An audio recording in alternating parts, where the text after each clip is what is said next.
여러분이 교대로 읽겠습니다. 저부터 읽겠습니다.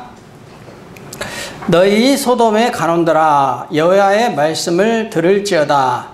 너희 고모라의 백성아 우리 하나님의 법에 귀를 기울일지어다.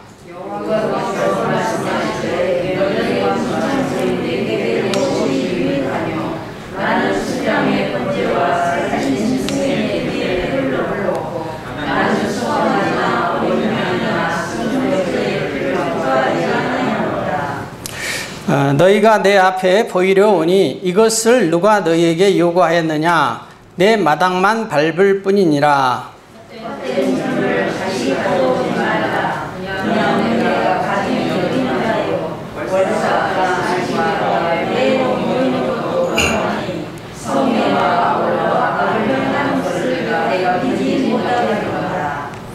내 마음이 너희의 월삭과 정한 절기를 싫어하나니 그것이 내게 무거운 짐이라. 내가 지기에 곤비하였느니라.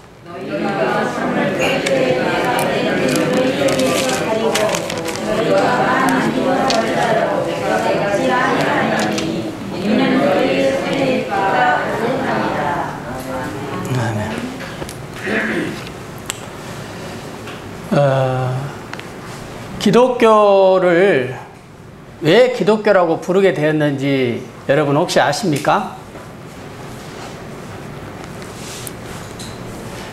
중국의 한자를 이 기독교를 그리스도를 중국의 한자로 음역을 하면은 기독이라는 말이 된답니다. 그래서 그리스도를 중국말로 한자 음역하면은 기독 이렇게 됩니다. 그래서 기독교라고 부르게 되었답니다. 그런데 우리가 믿는 이 기독교의 본질이 과연 무엇일까요?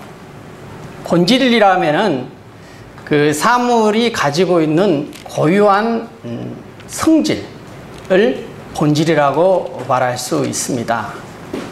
그러면은 우리가 믿는 기독교가 그리스도를 믿는 종교입니다.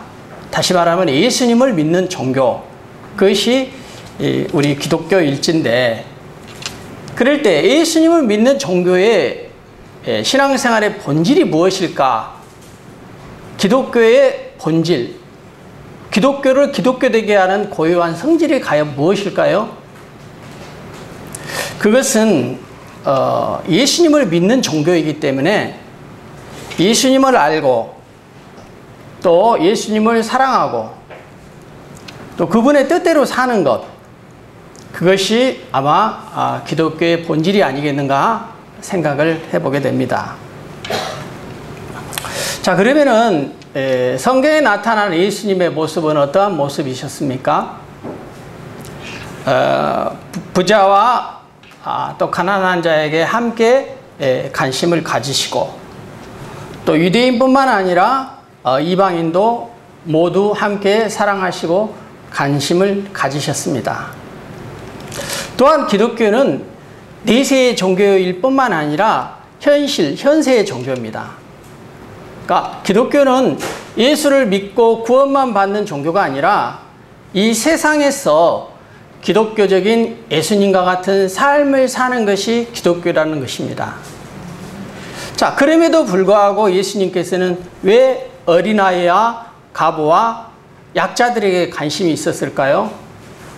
그것은 예수님이 말씀하신 복음을 사회적인 삶을 살기 위해서, 더불어 함께 살기 위해서 약자들을 사랑하고 관심을 가졌지, 결코 기독교는 더불어 이 사회와 함께하는 종교다는 것입니다. 따라서 저와 여러분이 기독교를 믿고 기독교인의 삶을 살기로 작정한 이상 우리는 이 현실에서 더불어 예수님의 뜻을 따라 또 예수님의 뜻을 드러내기 위해서 더불어 사는 삶을 살아야 할 줄로 봅니다. 이런 삶을 위해서 오늘 우리가 예배를 드리는 것입니다. 이 예배는 기독교의 본질이 아닙니다. 이 예배는 기독교의 의식이고 예배입니다. 기독교의 본질을 추구하기 위해서 이 예배를 드리는 것입니다. 그러나 이러한 사회적 삶이 없이 의식과 예배만을 드린다면 성경에는 그런 삶의 삶을 바리새인들이 하는 방법이라고 나와 있습니다. 그래서 우리의 삶 속에 아무리 의식이 많아도 의식은 본질을 위한 수단으로서 의미가 있는 것일 뿐입니다. 우리의 삶이 신앙의 본질에서 떠나 있다면 그 모든 의식이 하나님 앞에서, 예수님 앞에서 아무런 의미가 없다는 것입니다. 이사야 선지자는 이스라엘이 바벨론 포로 전에 활동했던 선지자들 중에 하나입니다.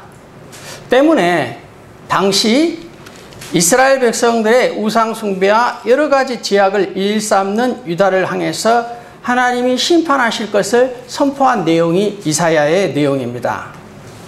그래서 하나님께로 돌아와 섬기도록 촉구하기 위해서 쓰여진 것입니다.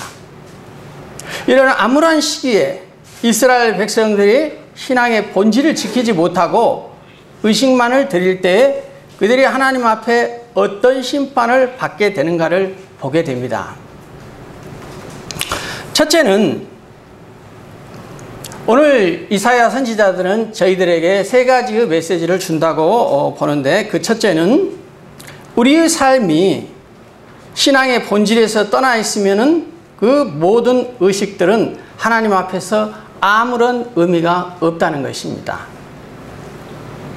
오늘 본문 13절을 먼저 한번 보겠습니다. 13절을 보면은 월삭과 완식일과 대회로 모이는 것도 그러하니 성에야 아울러 악을 행하는 것을 내가 견디지 못하겠다고 나와 있습니다. 이들은 구약의 율법의 규정대로 매월 한 번씩 드리는 월삭 예배와 안식일과 그 외에 그 모든 것들을 하나님이 율법에 규정하고 있는 성경의 규정대로, 원칙대로 철저하게 드렸다는 것입니다. 또 11절에 보면은 수당의 변제와 살진 짐승의 기름에 배불렀고 나는 숫송아지나 어린 양이나 수도염새의 피를 기뻐하지 아니한다고 하였는데, 이들은 철저하게 역시 하나님 앞에 나올 때 그냥 나지 아니하며 기름진 살찐 짐승들을 가지고 하나님 앞에 최선을 다해서 제물을 드렸다는 것입니다. 그러나 하나님께서는 그 제물들을 기뻐하지 아니하셨다고 나와 있습니다. 또 15절에 보면은 너희가 많이 기도할지라도 내가 듣지 아니한다고 나와 있어요. 그들은 많이 기도했습니다. 많은 의식을 치렀고 많은 예배를 하나님 앞에 자주 드렸습니다. 그러나 그 예배를 받지 않으신다고 말씀하고 있습니다. 자기들은 진짜 정성을 다해서 그들의 믿음으로 구약에 규정된 규정대로 철저하게 예배했고 제물을 드렸고 기도했다는 것입니다. 그런데 하나님은 그들에게 뭐라고 말씀하십니까?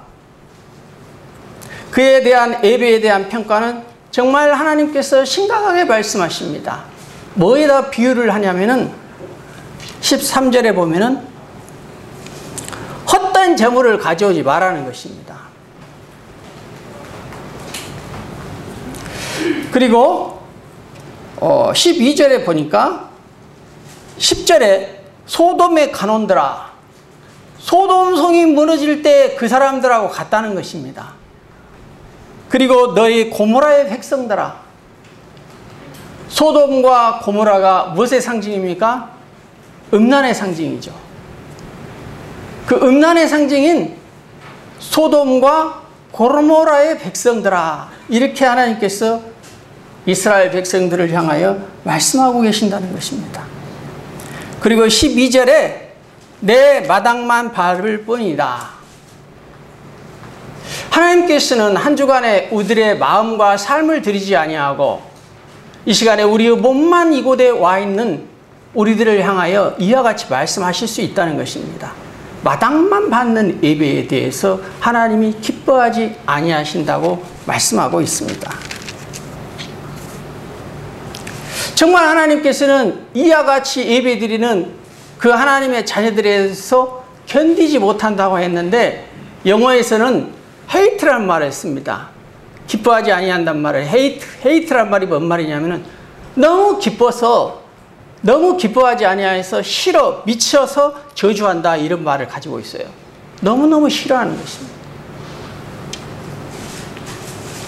그들은 하나님 앞에 예배가 14절에 무거운 짐이 되었다는 것입니다. 하나님께서 그 마음에 그 예배를 흡족하게 받으신 것이 아니라 내 마음 가운데 오히려 무거운 짐이 되었다. 이와 비슷한 사람들이 신약 성경에 잘 나와 있습니다. 우리가 너무 잘 아는 바리새인들입니다. 근데 이 바리새인들은 이사야 시대의 이스라엘 백성들이 정말 하나님 앞에 가증스러운 예배를 드린 것을 잘 알고 있었을 것입니다. 그러나 그들은 똑같은 이사야 시대의 이스라엘 유다 백성들과 같은 예배를 드렸다는 것입니다. 그러니까 이게 뭐냐면요, 모르는 거예요. 영적으로 진리의 말씀을 선포가 되어도 내가 영적이지 아니하고 내가 그 하나님의 말씀을 받을 준비가 되어 있지 않으면 아무리 진리가 선포돼도 못 깨닫는 거예요. 이스라엘 유대 백성도 그랬고 신약의 바리새인들도 그랬다는 것입니다. 마태복음 23장에 보면은 이렇게 나와 있어요. 3절에 그들이 말하는 것은 지키되 그들의 행위는 본받지 말아라. 예수님께서 말씀하신 것입니다. 예수님께서 그들이 말하는 것은 지키라는 거예요. 그들이 말하는 건 뭡니까? 구약의 율법을 말하는 것은 율법대로 지키되 그들의 행위는 도무지 본받을 만한 게 없기 때문에 본받지 말아라는 것입니다. 예수님이 그의 제자들과 성도들에게 한 말입니다. 그리고 23절에 보면은 박하와 해양과 근체, 당시에 가장 귀한 것이었습니다. 우리들의 가장 귀한 것입니다. 우리들의 모든 전 재산을 하나님 앞에 10의 1조로 드린다 할지라도 정의와 긍휼과 믿음은 버렸도다. 사회적인 삶이 없었던 거예요. 복음으로 인한 정의가 없었고 복음으로 인한 사회적인 약자와 이웃을 배려하는 긍휼의 마음이 없었고 진정한 믿음이 없었다는 것입니다. 그래서 예수님께서는 바리새인과 같은 성도들의 삶을 독사의 자식들아 그렇게 독사에 비유하기까지 한 것을 저와 여러분은 너무나 잘 압니다. 이것이 바로 바리새인적 모습입니다. 그러면 오늘날 이 시대는 어떨까요? 정말 한국 교회가 의식이 뛰어납니다. 얼마나 예배가 발달다 있고 세계의 역사상 유례를 찾아볼 수 없을 만큼 우리는 예배에 열심입니다. 그렇죠? 일주일에도 수많은 예배를 드립니다. 수많은 예배를 드리고 말씀을 수없이 들었습니다. 오늘날에는 유튜브를 통하여 인터넷을 통하여 얼마나 말씀의 홍수의 시대에 살아가는지 모릅니다. 그러나 우리들의 삶은 진정으로 여러분이 예수님을 알고 우리들이 예수님을 사랑하고 우리의 삶 전체가 존재 자체가 예수 그리스도의 뜻을 따라 살기를 원하고 그분을 매일매일 나의 삶 속에 그분의 성품을 닮아가고자 하는 그 중심이 우리에게 있는가? 이 기독교는 본질이 거기에 있는 것입니다. 그러나 여러분들이 너무나도 잘 알듯이 그분의 길로 행하는 삶은 오늘날 이 기독교가 사회로부터 너무 지탄을 받고 있는 것이 현실입니다. 이것이 바로 이사야 시대이고 오늘 이 시대의 한국교회의 모습이라고 할 수 있을 것입니다. 그래서 첫 번째 중요한 것은 우리의 삶이 신앙의 본질에서 떠나 있으면 그 모든 의식들은 하나님 앞에 아무런 의미가 없다는 것입니다. 두 번째, 신앙의 본질에서 떠난 것이 하나님을 떠난 것입니다. 이사야 1장 4절을 같이 한번 읽어보겠습니다. 슬프다 범죄한 나라요 허물진 백성이요 행악의 종자요 행위가 부패한 자식이로다. 그들이 여호와를 버리며 이스라엘의 거룩하신 이를 만으리 여겨 멀리하고 물러갔도다. 범죄한 나라라는 것입니다. 하나님을 믿는 하나님의 공동체, 하나님이 세우시고자 하는 하나님의 나라에서 멀리 떨어진 그들을 향하여 범죄한 나라라고 하나님 말씀하시는 것입니다. 그러면서 하나님의 마음이 슬프다는 것입니다. 행위가 부패한 자식이다. 죄가 많은 자식들이 되었구나. 그들이 여호와를 버리며 이스라엘의 거룩하신 이를 만요리 여긴다는 거예요. 멸시한다는 거예요. 쉽게 생각한다는 것입니다. 멀리하고 물러갔도다. 그러나 그들은 그렇게 생각하지 않았다는 것입니다. 아니, 우리들이 하나님을 버렸다고요? 우리가 얼마나 하나님의 구약의 율법에 철저하게 지켜서 예배를 했는데요. 얼마나 우리가 많은 예물을 드렸는데요. 얼마나 많이 기도를 했는데요.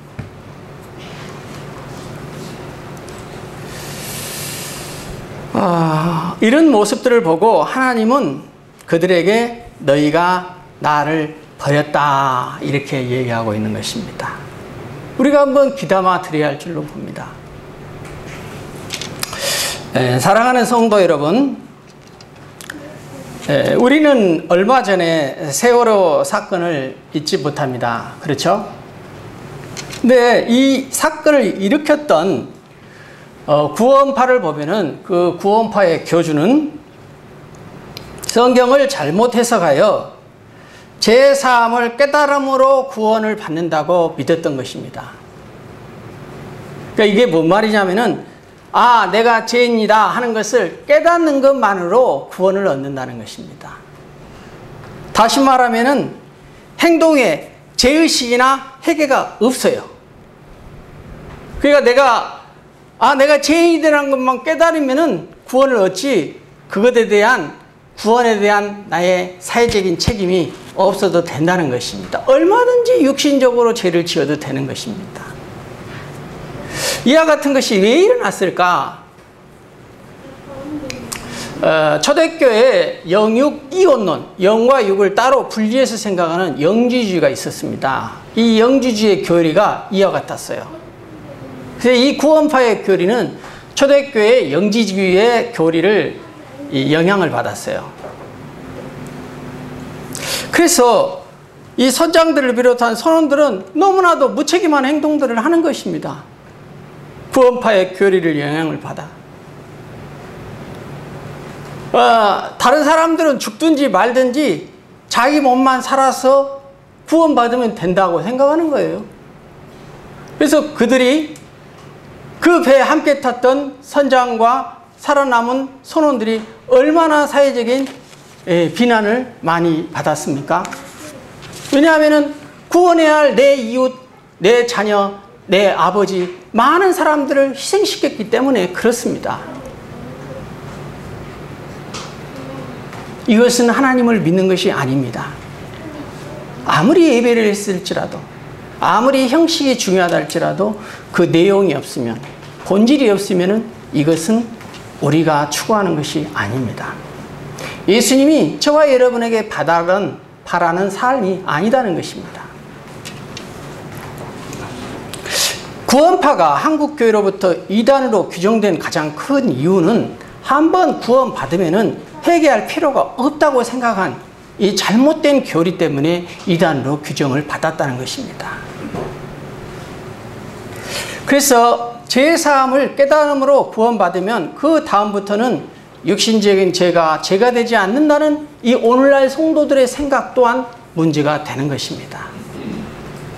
오늘날 여러분 삶 가운데 회개가 얼마나 있는지, 내 주변에 믿는 성도들의 삶 속에서 눈물이 얼마나 있는지, 현재 한국교회의 잘못된 행실에 대해서 얼마나 내 마음속으로 같이 공감하며 통렬히 회개하고 있는지 돌아보면 저와 여러분은 너무나 무뎌져 버렸어요.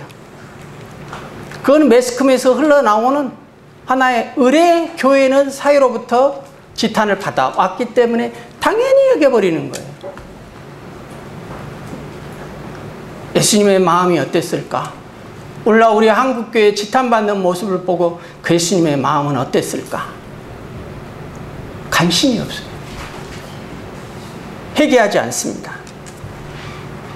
지난 내 한 달간의 삶 속에서, 일주일의 내 삶 속에서 과연 나는 예수 그리스도만큼 그분의 성품을 따라 그분을 사랑하고 기도하고 영혼을 구원하기 위해서 전도하고 그런 나의 삶과 이웃을 배려하는 내 마음의 진정성이 있었는가 되돌이켜 볼 때 우리는 너무너무 부족한 면이 많습니다.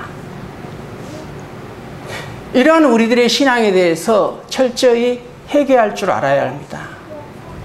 이사야가 당시 선포하고자 했던 핵심 메시지가 그러한 내용이었다는 것입니다. 그러나 그들은 알지 못했다는 거예요. 그들은 신앙생활을 잘하는 걸로 알았다는 것입니다. 아마 오늘 한국교회 저와 여러분의 모습이 아니겠는가 저는 되돌이켜 봅니다.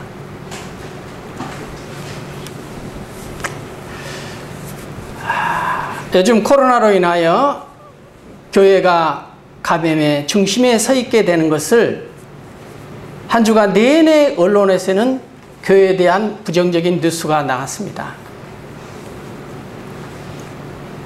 기독교에 대한 교회에 대한 사회의 부정적인 이미지는 가장 좋지 않은 시기에 살아가고 있습니다. 사랑하는 여러분, 우리가 하나님을 버린다는 것이 무엇일까요? 성경에서 하나님을 버린다는 것은 더 이상 예배를 안 드린 걸 가지고 얘기하지 않습니다.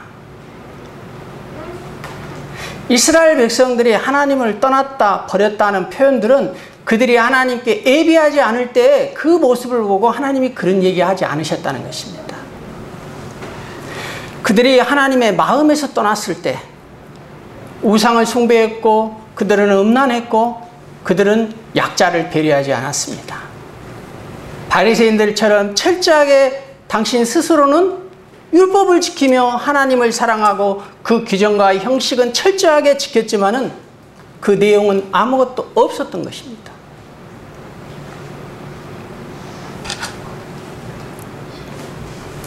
의식이 아무리 많을지라도 그 삶이 신앙의 본질에서 예수 그리스도께서 오늘 만약 저와 여러분에게 원하는 삶이 있는데 그 원하는 삶을 살지 않고 계속해서 예배드린다면 그 예배는 가증한 예배라는 것입니다. 죽은 예배예요. 그 예배는 예배가 아닌 것입니다. 그거는 단지 수단인 것입니다. 목적을 이룰 수가 없습니다. 이사야 시대처럼 오늘날 우리 교회도 의식이 차고 넘칩니다. 그 삶이 신앙의 본질에서 떠나 있으면 그것은 하나님을 버린 것입니다. 실제로 신앙의 본질에서 떠나면 우리의 삶은 하나님의 법을 버리게 되어 있습니다. 우리의 입술로는 안 그럴지라도 우리의 삶은 하나님을 법을 버리게 되어 있습니다. 실제 하나님을 버린 것입니다. 요즘처럼 기독교가 사회의 비난과 비판을 받은 것이 우리 하나님의 관점에서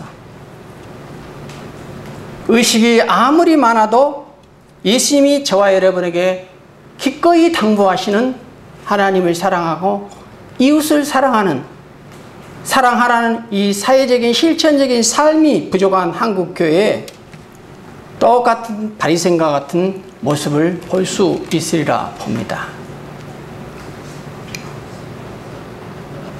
그래서 두 번째 중요한 것은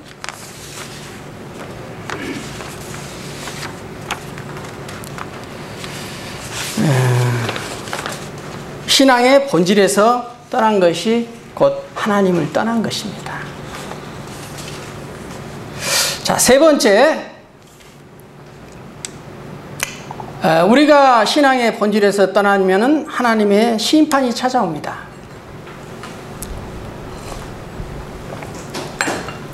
우리가 신앙의 본질에서 떠난 것이 하나님을 버린다는 것입니다.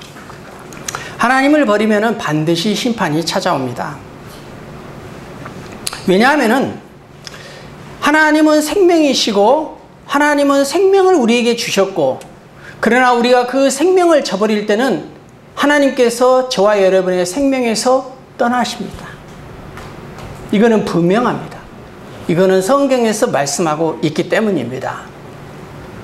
엘리 시대가 가장 대표적인 예인데, 엘리 시대에 보면은 엘리의 아들들은 행실이 나빠 여호와를 알지 못했다고 합니다. 그들은 제사장의 아들이었어요. 그리고 그들은 철저하게 의식을 지켰고 하나님 앞에 예배했던 것입니다. 그러나 하나님을 몰랐다는 것입니다. 신학적인 교육, 아버지 엘리로부터 어떻게 제사 드리는 법을 안 배웠겠습니까? 아닙니다. 형식은 잘했습니다. 어떻게 예배하는지 그 순서를 잘 지켰고 이렇게 하는 것이 예배를 잘 드린 것이고 너무너무 익숙하게 세련되게 했을지 모릅니다.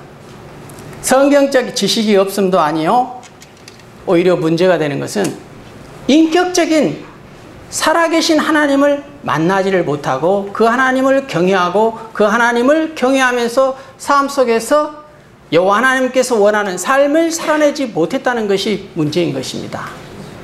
그럴 때 그들의 가계가 어떻게 됐습니까?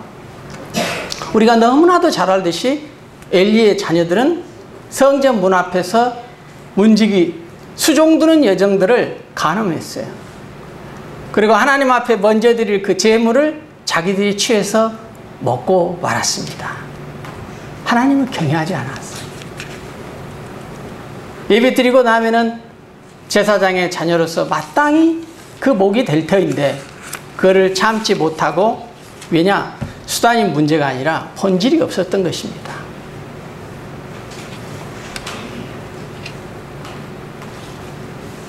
사무엘상 4장에도 보면은요, 1절에서 3절부터 블레셋과 이스라엘이 싸웁니다. 그러나 이스라엘은 자기들이 이길 줄 알았는데 4,000명이 죽었어요. 당시에 작은 이스라엘이었어요. 블레셋에 비하면은. 4,000명이나 죽어나간 것은 이스라엘이 엄청난 손해입니다. 그들이 예배를 안 했다고요? 아닙니다. 그들은 철저하게 예배를 했을 것입니다. 그들은 제사장의 축복을 받고 전쟁터에 나갔을 것입니다. 그러나 이스라엘 백성은 패했습니다. 졌습니다. 왜냐고요? 그들 안에 진심으로 하나님을 알고 사랑하고 하나님의 뜻대로 살아가는 사회적인 삶이 없었던 것입니다. 예수님이 사셨던 삶이 없었던 거예요. 아무리 예배해도 하나님이 함께하지 않으셨다는 것입니다. 생명을 걷어가신 것입니다. 오늘 내가 아무 문제가 없다고요? 내가 사는데 지장이 없다고요? 내 건강에 문제가 없고 내가 살아가는데 소득이 있다고요? 아닙니다. 이스라엘 백성들도 그렇게 살았어요. 하나님이 기다려 주었을 뿐입니다. 그들의 삶이 그대로 있었습니까? 바벨론으로 포로 가고 남북이 분열되고, 구약의 400년 동안 하나님이 일하지 아니하시고 나타나지 아니하시고 그들을 돌보지 않은 그런 시기가 있었습니다. 사랑하는 여러분, 하나님이 나에게 당장 성경에 나타난 말씀과 하나님의 음성과 하나님의 행동이 나타나지 않는다 할지라도 거듭 하나님께서 말씀하시고 나에게 성령의 감동이 있고 하나님의 말씀으로 들려진다면 순종해야 할 줄로 믿습니다.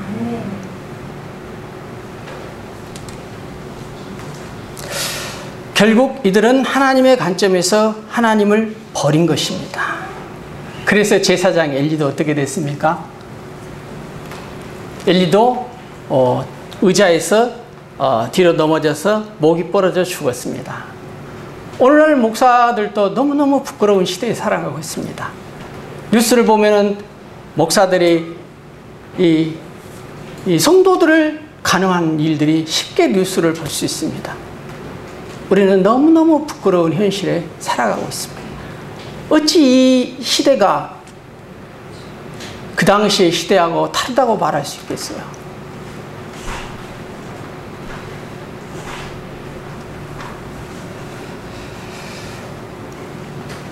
저는 뉴스를 보면서 요즘에 살아가면서 무슨 생각을 하냐면, 한국교회에 올 것이 왔구나. 한국교회에 올 것이 왔습니다. 이거는 우연하게 그냥 이 몇 년 사이에 생긴 게 아니라는 거예요. 한국교회 100여 년의 긴 역사 속에서 우리가 하나님을 정말 잘 믿고 경외할 때도 있었습니다. 70년대, 80년대 하나님께서 한국교회에 교회에 붕을 주실 때도 있었습니다. 그런데 지금은 아닙니다. 뭐가 잘못됐습니까? 정확한 문제를 알아야 그 문제를 해결할 수가 있습니다. 그것은 우리의 믿음만이 아니라 우리 삶이 중요하다는 것입니다. 그래서 하나님을 인격적으로 만나야 하고 머리로 인연적으로 관념으로 믿는 이신칭의 교리만이 아니라 내가 정말 복음을 믿는다면, 내가 정말 예수님을 사랑한다면 그분의 삶이 내 삶이 되고 그분의 관심이 나의 관심이 되고 그분의 당부가 나의 삶 속에 제1순위가 되어야 할 줄로 봅니다. 우리는 너무 좋은 것만 취하려고 해요. 예수님이 말씀하시고 위로되는 것은 위로되는 것, 위로만 얻기를 원해요. 그러나 그분이 우리에게 당부하신 책임과 이 사회 속에서 그분이 원하는 삶을 살아내는 것은 너무 부족하였던 것입니다. 여러분, 오늘 이것이 저와 여러분의 모습이고 우리 교회의 모습이고 우리 성도들의 모습입니다. 회개해야 할 줄로 봅니다. 회개해야 합니다, 여러분. 우리가 회개를 할지를 모르면은 계속해서 우리의 심령은 무뎌져 가요.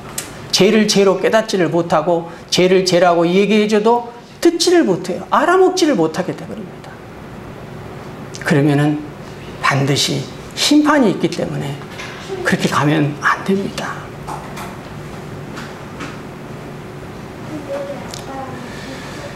아무리 시대가 힘들지라도, 아무리 코로나와 더위가 강할지라도 우리가 하나님의 은혜 안에 거하는 은혜가 더 강하고 그분 안에 거하는 우리의 심령이 철저하게 그분 안에 있을 때 우리는 그분의 은혜로 살아가는 것입니다. 아멘. 초대교회 성도들이 그와 같은 삶을 살아냈다는 것입니다. 그들은 계속된 노마의 핍박 속에서도 그들이 견딜 수 있고 그들이 기뻐하고 감사하며 불에 타 죽어가며 순교하면서도 그들이 기뻐할 수 있었던 것은 하나님의 은혜 안에 거하였기 때문입니다. 사랑하는 성도 여러분, 너무 사회를 바라보지 말아요. 목사님들도 만나면 코로나 걱정 얘기하는데 별로 은혜가 안 돼요. 그거 어떻다는 것입니까? 그것은 우리의 대가라고 봐야 합니다. 중요한 것은 이런 시대 앞에서 우리가 하나님의 말씀을 듣는 것입니다. 이사야가 외쳤던 헛된 예배가 되지 않기 위해서는 이 예배를 통하여 다시금 하나님 앞에 돌아오기를 원합니다. 우리의 마음과 생각과 삶의 중심이 하나님께로 돌아와 회개하기를 원합니다. 내가 잘못 안 했다고요? 아닙니다. 교회의 문제는 그것이 우리의 문제고 나의 문제입니다.